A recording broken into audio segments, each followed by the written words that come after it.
Tanang vlog ko eh. Uy, luso may nag-vlog na. Ay ba oh? Hello everyone, welcome to SNAJ.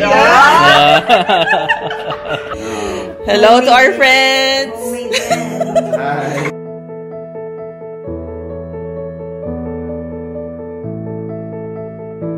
Hi guys! Welcome back to Arvin and Aiza official channel, and as promised, eto na po ang part 2 ng ating vlog. So for today's feature, bumalik tayo sa Filipino cafe and restaurant dito sa Yang, ang SNAJ. Tara, pasok tayo! We had such a great experience the first time that we eat here, kaya excited talaga kami ni Arvin bumalik and to have dinner again.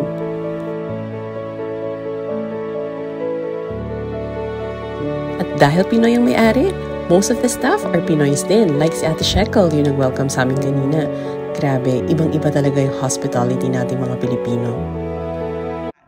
Okay, interview na natin si Ate Shekel. So Ate Shekel, the manager of SNAJ. How are you? Welcome to Yang. Yes. Welcome to SNAJ. Can you invite people to come to the cafe? Yes, I'm inviting everyone to visit our cafe here in our small town, Yang. Yes. Where people are always young. Yes, correct. The menu is a mix of Asian and Western dishes. Ang dami nilang options, guys. And the best part, hindi talaga siya mahal. Very fair yung prices nila considering the quality.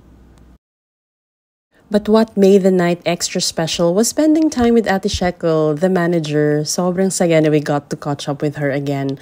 Ayun nga, sobrang haba ng kwentuhan namin and tawanan lang kami ng tawanan.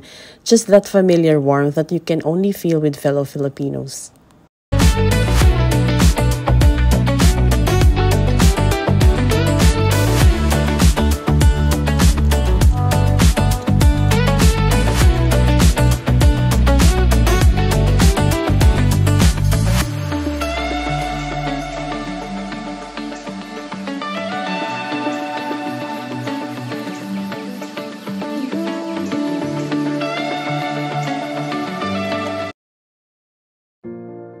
The next day, gumising ako ng sobrang aga. Medyo madilim pa sa labas. Everything felt so peaceful. Yung tipong tahimik na tahimik ang buong lugar. After a few minutes, ginising ko na si Arvin para makapag-walk kami together. Medyo nag-guilty nga ako kasi antok na antok pa siya, pero sumama pa rin siya.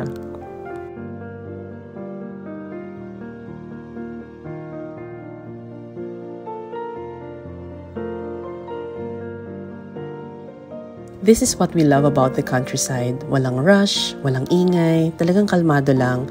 And it's a Sunday morning, so before anything else, we had our quiet time and our prayer time. Ang sarap magsimula ng araw kapag ganito.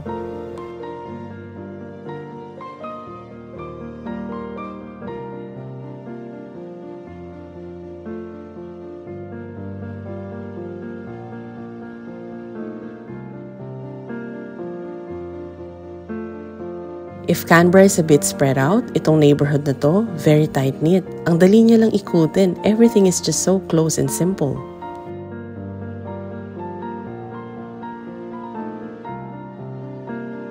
Grabe, it's such a refreshing day for me and Arvin. Yung mga simpleng ganito, slow mornings that make trips like this special.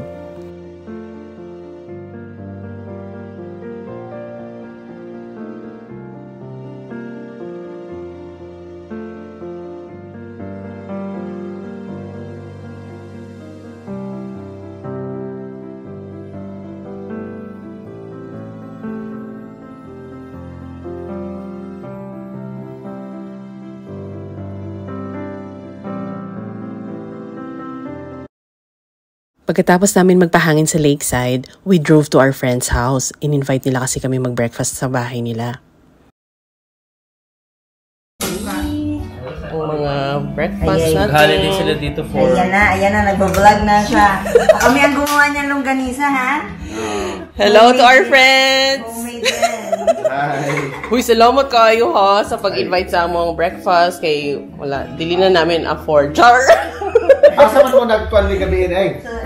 Sa cherry blossom mo, kuya. Dito pa. Uy, katipid ba na kang kinsa na nga kanon? Uy, dili, uy. Kay mag-ano pa ako. Magdagdag pa. Dili tayo mag-pretend. Ay, pag-pretend ni kaon, oy. Kaon, oy. Suka, pinakurat.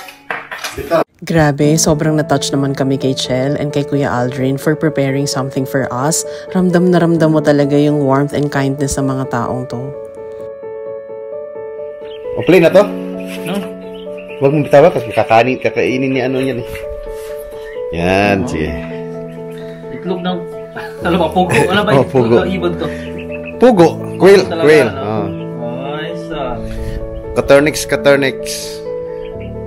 Meron pala nito dito. Sige, nabalik na natin. Stress. Hindi ako na magbalik.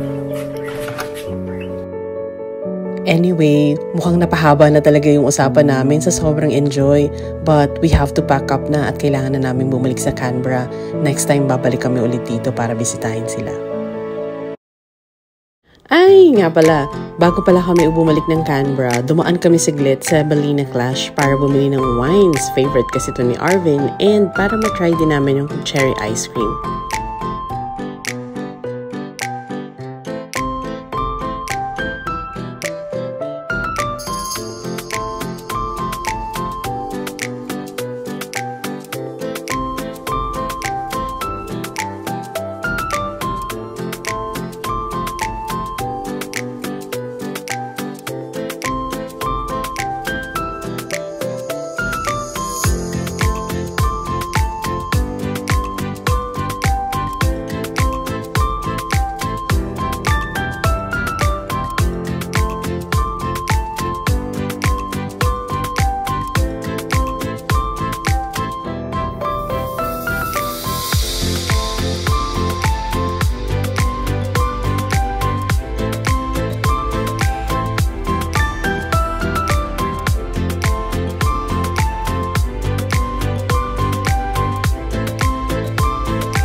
Thank you so much, Young. And thank you, Lord, for another meaningful weekend. So, eto na. Balik na tayo sa Canberra. Here we go!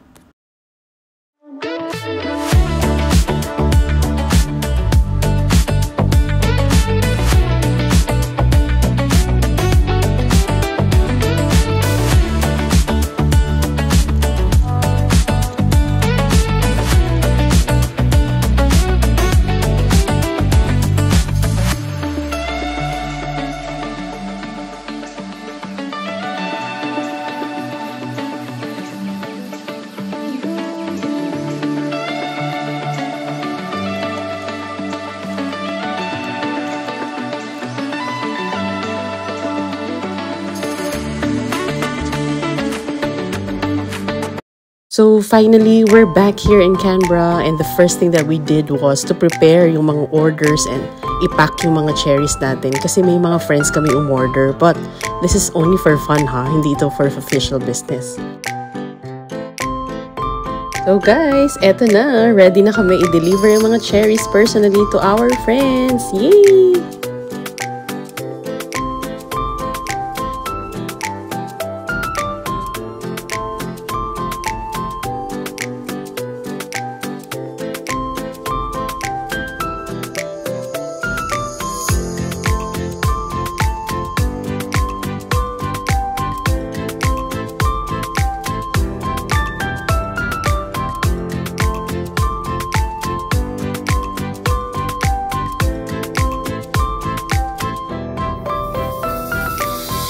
Hindi ko na pala tinurn on yung audio ng vlog because medyo naihiya pa yung mga friends natin. Pero at least nag-enjoy sila at na maganda yung feedback nila. Natuwa sila sa cherries. Matamis daw and yun, yummy!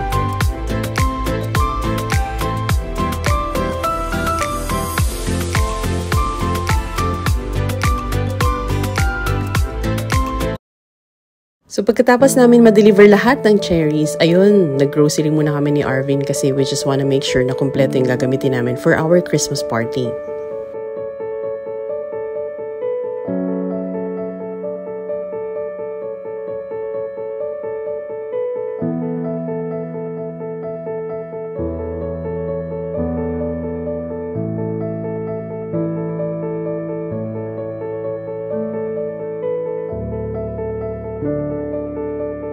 Dito na muna namin tatapusin ang vlog, guys. Sana na-enjoy nyo ang simpleng kwento namin today. Maraming salamat for watching.